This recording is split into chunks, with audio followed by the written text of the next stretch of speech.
আলহামদুলিল্লাহি রাব্বিল আলামিন ওয়াসসালাতু ওয়াসসালামু আলা আশরাফিল আমবিয়া ওয়াল মুরসালিন ওয়া আলা আলিহি ওয়া আসহাবিহি ওয়া মান তাবিআহুম ওয়া দাআ বিদাওয়াতিহিম ইলা ইয়াউমিদ্দিন আম্মা বা'দ আউযু বিল্লাহি মিনাশ শাইতানির রাজীম বিসমিল্লাহির রহমানির রহিম ইন্না ফাতাহনা লাকা ফাতহাম মুবিনা সাদাকাল্লাহুল আযীম।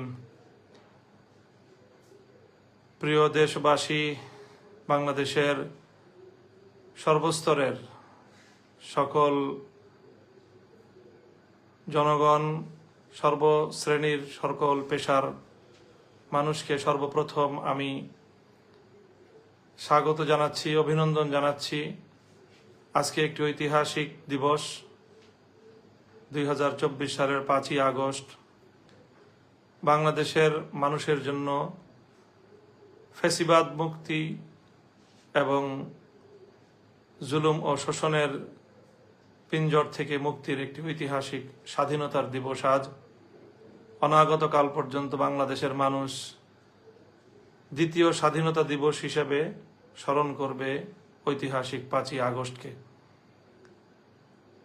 অনেক ত্যাগ তিতিক্ষা, অনেক রক্তের নজরানা, অনেক শ্রম, অনেক মায়ের চোখের অশ্রু, অনেক বোনের আহাজারি, গগন বিদারী অনেক কান্নার পর কাঙ্ক্ষিত এই মুক্তির স্বাদ আজ আমাদের দেশবাসী উপভোগ করছে। এই আনন্দঘন মুহূর্তে সর্বপ্রথম আমি শুকরিয়া আদায় করছি আরশের মালিক মহান রব্বুল আলামিন, আল্লাহ পাক রব্বুল আলামিনের, যিনি আমাদের জাতীয় জীবনে এমন একটি আনন্দঘন সময়ের অবতারণা করেছেন, সৃষ্টি করেছেন। লাকাল হামদু ইয়া আল্লাহ ওয়া লাকাশ শুকরু ইয়া আল্লাহ। এরপরে আমি শুকরিয়া আদায় করছি, কৃতজ্ঞতা জ্ঞাপন করছি দীর্ঘ 16 বছরের এই ফ্যাসিবাদ বিরোধী আন্দোলন এবং সংগ্রামে যাদের আত্মত্যাগ রয়েছে, বিভিন্ন বিরোধী দলীয় নেতাকর্মী যারা অপরিসীম ত্যাগ এবং আত্মত্যাগ, বিভিন্ন জুলুম এবং নির্যাতনের শিকার হয়েও তারা যেভাবে ইস্পাত কঠিন দৃঢ়তা নিয়ে এই ফ্যাসিবাদের বিরুদ্ধে তাদের সংগ্রামকে অব্যাহত রেখেছেন, তাদের সকলকে, বিশেষত যারা এই সময়টায় গুম খুন সহ নানা নিপীড়নের শিকার হয়েছেন, সেই সকল মানুষগুলোকে আমরা স্মরণ করছি। গুম খুনের শিকার হওয়া আমাদের সেই সকল ভাই বোনদেরকে আমরা স্মরণ করছি, যাদেরকে বিগত 16 বছরে আমরা হারিয়েছি। বিরোধী দলীয় নেতাকর্মী, বিএনপি, জামায়াতে ইসলামী এবং বিশেষ করে হেফাজতে ইসলাম সহ বাংলাদেশের ভিন্ন মতাবলম্বী মানুষের উপর, জনতার উপর ফ্যাসিবাদের যে ভয়াল আক্রমণ এ দেশবাসী প্রত্যক্ষ করেছে, বাংলাদেশের ইতিহাসে এই 16টি বছর কালো অধ্যায় হিসেবে বিবেচিত হবে। এই সময়টায় যারা এহেন নিপীড়ন এবং জুলুমের শিকার হয়েছেন, অনেক মানুষ পঙ্গুত্ব বরণ করেছেন, অনেক মা তার সন্তানকে হারিয়ে আজও পর্যন্ত পথের পানে চেয়ে থাকেন, গুম হওয়া সন্তান বুঝে আবার ফিরে আসবে। সেই সকল মায়েদেরকে আমরা সালাম জানাই। সেই সকল মায়েদের মুখে আমরা মনে করি আজ কিঞ্চিত পরিমাণ হলেও এ জাতি হাসি ফোটাতে পেরেছে। এ জাতির দামাল কামাল তরুণ সন্তানেরা সেই সন্তান হারা মায়ের বুকে একটু হলেও সান্ত্বনার পরশ বুলিয়ে দিতে পেরেছে। তো আমি এই 16 বছরের নিপীড়নের শিকার সকল ব্যক্তি এবং পরিবার এবং সকল সংগঠনগুলোকে আমি কৃতজ্ঞতা জ্ঞাপন করছি। সেই সঙ্গে বিশেষভাবে স্মরণ করতে চাই 2013 সালের 5ই মে ভয়াল কালো রাতে শাপলা চত্বরে রাসূল আকরাম সাল্লাল্লাহু আলাইহি ওয়াসাল্লামের ইজ্জত এবং সম্মান রক্ষা, ফ্যাসিবাদের মোকাবেলায় যে তৌহিদি জনতা শাপলা চত্বরে জড়ো হয়েছিল নাস্তিক্যবাদের বিরুদ্ধে, সেখানে রাতের অন্ধকারে যে তাদের উপর গণহত্যা পরিচালনা করা হয়েছিল, সেই হত্যাকাণ্ডের শিকার সকল শহীদদেরকেও শ্রদ্ধা ভরে স্মরণ করছি। আল্লাহ তাদের সকলের শাহাদাতকে কবুল করুন। সেই সঙ্গে 2021 সালে বাংলাদেশের স্বাধীনতার সুবর্ণ জয়ন্তী অনুষ্ঠানকে কেন্দ্র করে যে ক্র্যাকডাউন, যে নির্যাতন হেফাজতে ইসলামের আলেম ওলামা এবং দেশবাসীর উপর চালানো হয়েছে, দীর্ঘ 3 বছর পর্যন্ত শত শত সহস্রাধিক হেফাজতের নেতাকর্মী বৃন্দ এই স্বৈরাচারী ফ্যাসিবাদের দ্বারা জুলুম এবং নির্যাতনের শিকার হয়েছে, কারাভোগ করেছে। তাদের সকলের শুকরিয়া আদায় করছি এবং তাদের সকলকে আজ শ্রদ্ধা ভরে স্মরণ করছি। এবং সর্বশেষ সবচেয়ে বেশি শ্রদ্ধা, ভালোবাসা এবং হৃদয়ের রক্তক্ষরণ যাদের জন্য সবচেয়ে বেশি, যাদেরকে আমরা স্মরণ করব, মধ্য জুলাই থেকে চলমান কোটা সংস্কার আন্দোলনে, বৈষম্য বিরোধী ছাত্র আন্দোলনের যে সকল নেতাকর্মী অকাতরে প্রাণ দিয়েছে, বিভিন্ন গণমাধ্যমের সংবাদ সূত্রে বিগত এই অর্ধ মাসে 3 শতাধিক প্রাণ কেড়ে নেওয়া হয়েছে। প্রত্যক্ষদর্শী এবং অনুসন্ধিৎসুদের ধারণা এবং তাদের বিশ্বাস, প্রকৃত হত্যাকাণ্ডের চিত্র এর চেয়ে অনেক বেশি ভয়াবহ এবং শহীদ মানুষের সংখ্যা এর চেয়েও আরো কয়েক গুণ বেশি হবে। আমরা এই যারা প্রাণ দিয়েছে, রংপুরের আমাদের ভাই আবু সাইদ এবং মুগ্ধ ছড়ানো আমাদের ভাই মুগ্ধ সহ এই আত্মদানকারী এই সকল শহীদদেরকে আজ বিজয়ের এই শুভ লগনে আমরা অত্যন্ত গভীর শ্রদ্ধা ভরে তাদেরকে স্মরণ করছি। মহান রব্বুল আলামিনের দরবারে তাদের জন্য মাগফিরাত কামনা করছি।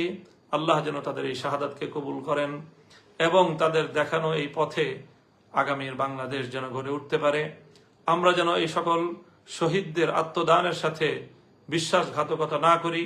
এ জাতি যেন এ সকল জাতির শ্রেষ্ঠ সন্তানদের আত্মত্যাগের যে ঋণ, এটা যেন একটি সুন্দর দেশ এবং জাতি গঠনের মধ্য দিয়ে সে ঋণ কিঞ্চিত হলেও পরিশোধ করতে পারে। আল্লাহ রাব্বুল আলামিনের কাছে জাতির জন্য সে তৌফিক আমি কামনা করছি। প্রিয় দেশবাসী,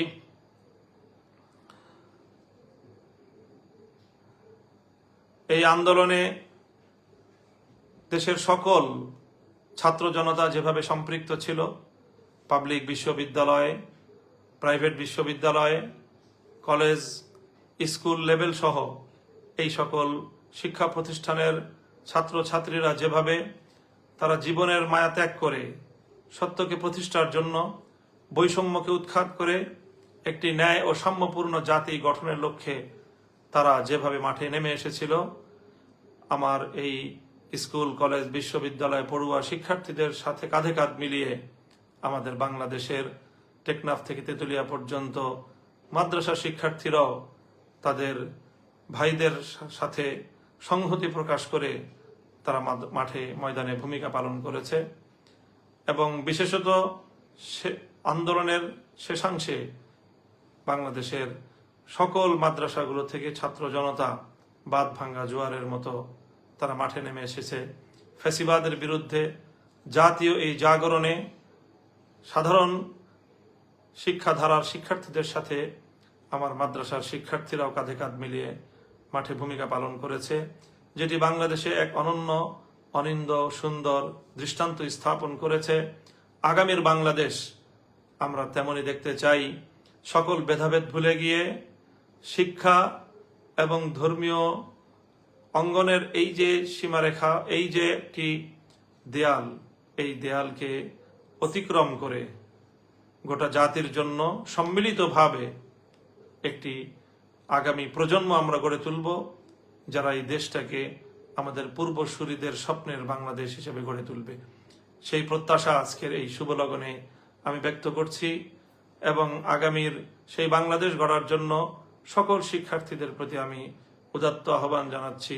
আল্লাহ রাব্বুল আলামিনের দরবারে তাদের জন্য সেই তৌফিক কামনা করছি। প্রিয় দেশবাসী, আজ দীর্ঘ একটি আন্দোলন এবং সংগ্রামের পরে বৈষম্য বিরোধী ছাত্র আন্দোলনের সমন্বয়কদের তাদেরও প্রশংসা করতে হয়। তাদের প্রতি অকুণ্ঠ চিত্তে কৃতজ্ঞতা প্রকাশ করছি। তারা অত্যন্ত দক্ষতার সাথে, সাহসিকতার সাথে, আস্থা এবং সমন্বয়ের সাথে যেভাবে গোটা জাতিকে তারা নেতৃত্ব দিয়েছে। সত্যিকার অর্থেই বলতে হয় যে সাবাস বাংলাদেশ, এ পৃথিবী অবাক তাকিয়ে রয়। আমাদের তরুণ যুব প্রজন্ম, ছাত্র নেতৃত্ব আগামী দিনের তারা জাতীয় নেতৃবৃন্দকে একটি উত্তম দৃষ্টান্ত উপস্থাপন করে দেখিয়েছে কিভাবে একটি জাতিকে পরিচালনা করতে হয়, কিভাবে একটি বিপ্লবকে পর্যায়ক্রমে সাফল্যের দুয়ারে উপনীত করতে হয়, চূড়ান্ত সফলতা কিভাবে ঘরে তুলতে হয়, এবং সেজন্য যে ত্যাগ এবং কোরবানি স্বীকার করতে হয়, সেজন্যে জালিমের রক্তে চক্ষুকে কিভাবে উপেক্ষা করতে হয়, সেভাবে কিভাবে রিমান্ডে নির্যাতনের মুখেও অকুত ভয় এবং স্থির থাকতে হয়, অটল এবং অবিচল থাকতে হয়। বৈষম্য বিরোধী ছাত্র আন্দোলনের সমন্বয়ক বৃন্দ জাতির সামনে তার একটি উজ্জ্বল দৃষ্টান্ত স্থাপন করেছে। আগামী দিনে তাদের এই দৃষ্টান্ত যে কোনো নেতৃত্বের জন্য একটি মাইল ফলক, অনুসরণীয় দৃষ্টান্ত হিসেবে কাজ করবে। সেজন্য আমি বৈষম্য বিরোধী ছাত্র আন্দোলনের সকল সমন্বয়ক বৃন্দদেরকেও আমি আমার ব্যক্তিগত এবং আমার অঙ্গনের পক্ষ থেকে, আমাদের হেফাজতে ইসলামের পক্ষ থেকে তাদের শুকরিয়া জ্ঞাপন করছি। হেফাজতে ইসলামের আমির, অশীতিপর আলেমে দিন, বাংলাদেশের অবিসংবাদিত রাহবার আল্লামা মুহিবুল্লাহ বাবু নগরী যেভাবে তিনি আমাদেরকে এবং জাতিকে, আমাদের এই কোমল প্রাণ, কোমলমতি এ সকল শিক্ষার্থীদের এই ন্যায্য আন্দোলনের পথে সহযোগিতা করবার জন্য উৎসাহিত করেছেন, নির্দেশনা দিয়েছেন এবং আমাদেরকে মাঠে ময়দানে ভূমিকা পালন করার জন্য তিনি আমাদেরকে নির্দেশ প্রদান করেছেন।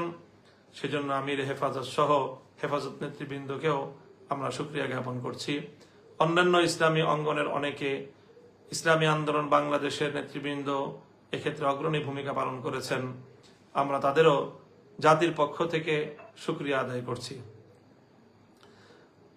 অনেক ত্যাগ এবং কোরবানির পর সর্বশেষ আজ 5ই আগস্ট জাতির সেই বহু কাঙ্ক্ষিত বিজয়ের দিনটি এলো। অত্যন্ত দুঃখ এবং ভারাক্রান্ত হৃদয় নিয়ে বলতে হয়, এই দিবসের চূড়ান্ত বিজয় আসার ঠিক পূর্ব মুহূর্তেও গতকালকে যে অনাকাঙ্ক্ষিত আরো প্রায় শতাধিক প্রাণহানির যে ঘটনা ঘটল, এ ঘটনা আসলেই না ঘটালেও চলতো। যারা ক্ষমতার মসনদকে আঁকড়ে ধরে রাখার যে এক জেদ, যে জেদ মানুষকে কোন পর্যন্ত তার অধোগতি হতে পারে, কোথায় পর্যন্ত তাকে নিচে নিয়ে নামাতে পারে, আমাদের এই সদ্য বিদায়ী ফ্যাসিবাদী স্বৈর শাসকের পতন থেকে আমরা মনে করব যে আগামী দিনের শাসকবর্গ শিক্ষা গ্রহণ করবে। তাদের জন্য এর চেয়ে অনেক উত্তম পথ খোলা ছিল।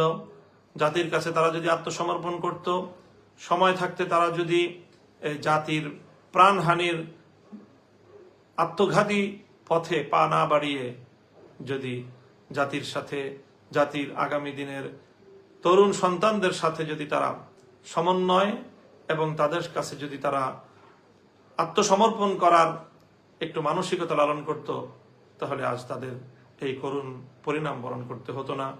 আমি আগামী দিনের রাষ্ট্রনায়ক নেতৃবর্গকে এই পতনের করুণ ইতিহাস থেকে শিক্ষা গ্রহণ করার জন্য সকলের প্রতি উদাত্ত আহ্বান রাখছি।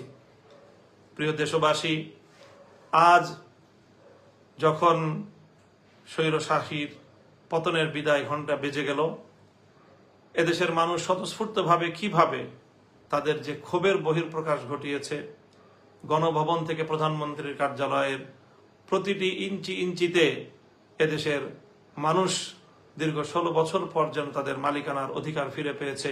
বাঁধ ভাঙ্গা উচ্ছ্বাস এবং বিজয় উল্লাসে আজকের রাজধানী ঢাকা সহ গোটা বাংলাদেশের এই চিত্র বাংলাদেশের মানুষের জন্য আল্লাহ রাব্বুল আলামিনের পক্ষ থেকে এক মহান নিয়ামত এবং আল্লাহর পক্ষ থেকে অনেক বড় একটি কৃপা এবং রহমত হিসেবে আমরা বিবেচনা করছি।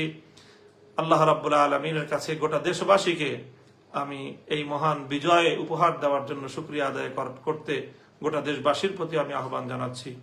সকল দেশবাসীকে বলবো, আজ রাতে আপনারা সম্ভব হলে সকলে 2 রাকাত সালাতুশ শুকর আদায় করবেন, আল্লাহ রাব্বুল আলামিনের দরবারে সিজদায় পড়ে শুকরিয়া আদায় করবেন এবং আগামীর বাংলাদেশ যেন সুন্দর সমৃদ্ধিময় একটি বাংলাদেশ হিসেবে গড়ে উঠতে পারে, সেজন্য আল্লাহ রাব্বুল আলামিনের কাছ থেকে আমরা সাহায্য এবং তৌফিক কামনা করব।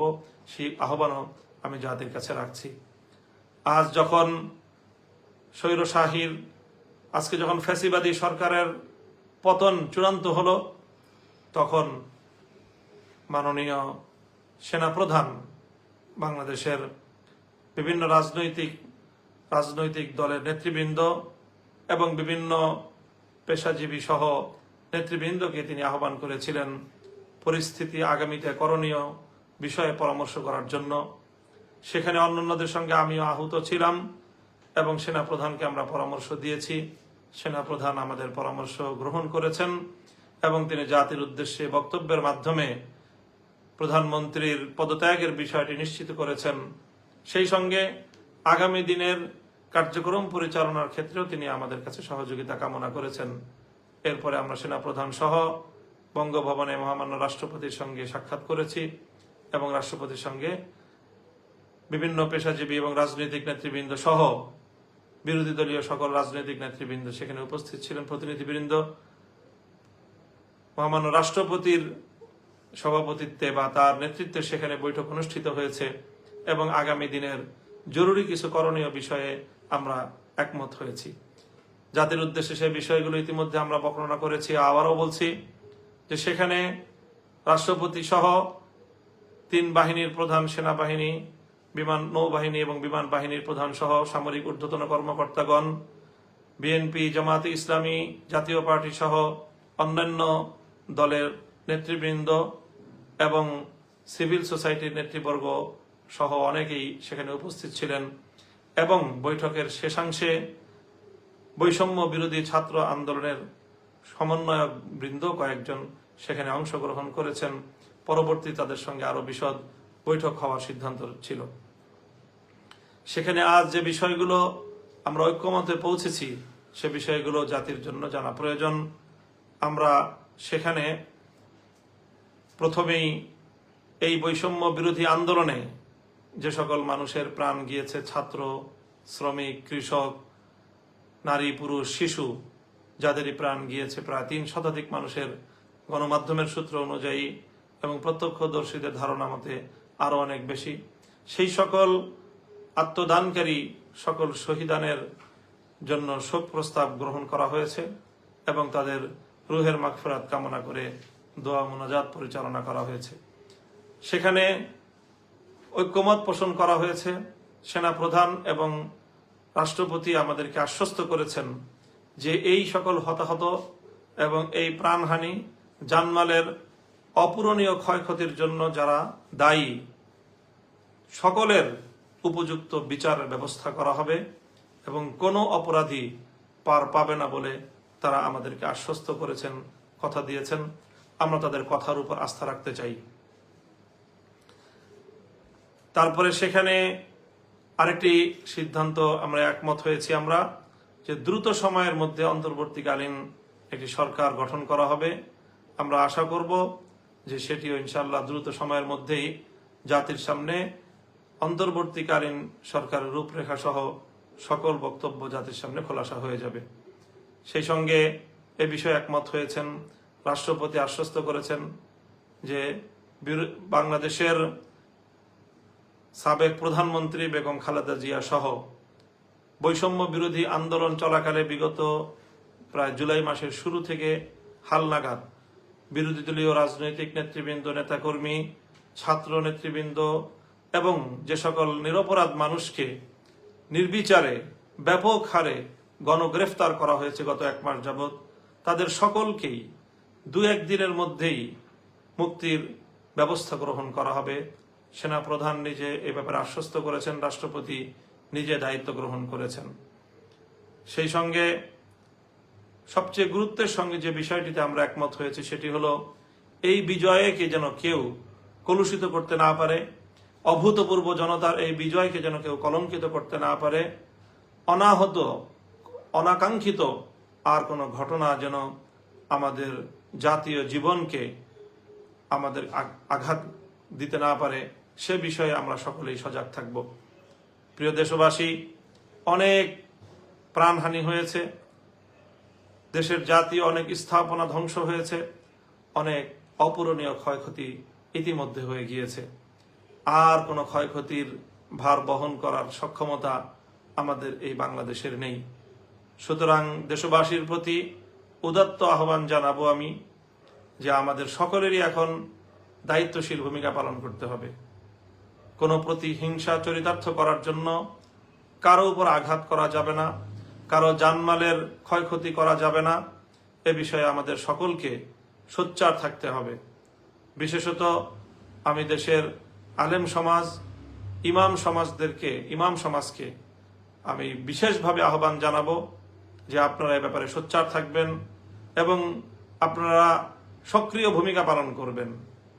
এই সময় এই অস্থিতিশীলতার সুযোগ নিয়ে একটি মহল দেশের মধ্যে নতুন করে অস্থিতিশীলতা সৃষ্টি করতে পারে, বাংলাদেশের ভাবমূর্তি ক্ষুণ্ণ করতে পারে, দেশের ইসলাম প্রিয় জনতাকে কলুষিত করার অপপ্রয়াস চালাতে পারে। নানা ধরনের সাবোটাজ এবং অন্তর্ঘাতমূলক বিভিন্ন কর্মকাণ্ডের মাধ্যমে দেশের ইসলামিক অঙ্গনকে তারা ঘায়েল করার অপচেষ্টা চালাতে পারে। এজন্য বিশেষ করে অন্যান্য ধর্মাবলম্বী সংখ্যালঘু যারা রয়েছেন তাদের ধর্মীয় উপাসনালয়গুলো এবং তাদের ব্যবসা প্রতিষ্ঠান, তাদের বাড়িঘর, তাদের সহায় সম্পদ, তাদের জানমালের প্রতি আমাদের সকলকে অত্যন্ত সতর্কতার সাথে দায়িত্বশীল ভূমিকা পালন করতে হবে, যেন কোনো একজন সংখ্যালঘুর উপর কোনো ধরনের আক্রমণ, তার জানমালের ন্যূনতম কোনো ক্ষয়ক্ষতি যেন কোনো দুষ্কৃতিকারী করতে না পারে। এ ব্যাপারে আমাদের সকলকে সোচ্চার এবং সজাগ থাকতে হবে। বিশেষত আজ রাত যেহেতু একটি সরকার পতন ঘটেছে, এই সময়টায় স্বাভাবিকভাবেই প্রশাসন এবং আইন শৃঙ্খলা রক্ষাকারী বাহিনীর মধ্যে একটি অস্থিরতা এবং একটি দুর্বলতা কাজ করবে। এই সুযোগে আজ রাতেই অনেক অঘটন ঘটে যেতে পারে। এই জন্য আমার বক্তব্য যারা শুনছেন তাদের সকলের প্রতি আমার উদাত্ত আহ্বান যে আজ রাত অন্তত আপনারা পাড়ায় পাড়ায়, মহল্লায় মহল্লায় এলাকাবাসীকে নিয়ে, মসজিদের মুসল্লিদেরকে নিয়ে আপনারা রাত্রি জাগরণ করুন। অবশিষ্ট রাতের শেষ প্রহর, রাতের আধারে কোনো অঘটন যেন কেউ ঘটাতে না পারে, সেজন্য আপনারা দায়িত্বশীল ভূমিকা, প্রহরার ভূমিকা আপনারা পালন করবেন।